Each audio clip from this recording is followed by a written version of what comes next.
खांसी, सांस में मसले, क्या ये सिंपल फ्लू है या ये खतरनाक हो सकता है? पाकिस्तान में फैलते हुए छाती की इन्फेक्शन, खांसी, सांस में मसले, क्या ये सिंपल फ्लू है या ये खतरनाक हो सकता है? H3N2, क्या ये एक सिंपल सीजनल वायरस इन्फेक्शन है या ये खतरनाक है?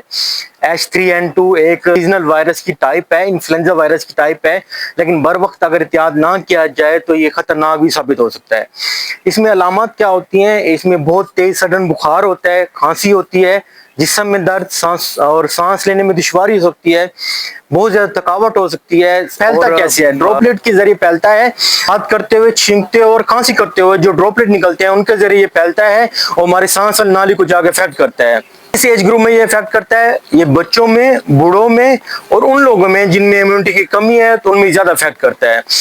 एहतियाती तदाबीर में क्या करना है? आपने फ्रिक्वेंटली हैंड वॉश करने हैं साबुन से और पानी से, मास्क इस्तेमाल करना है ताकि ये फैले ना, 30% है वो क्राउडेड एरिया में ना आ जाए ताकि फैले ना, वो मास्क पहन के रखें। इसमें एंटीबायोटिक का कोई यूज नहीं, जैसे मैंने पहले बताया ये वायरल इन्फेक्शन है, एंटीबायोटिक का इस्तेमाल करने का कोई फायदा नहीं।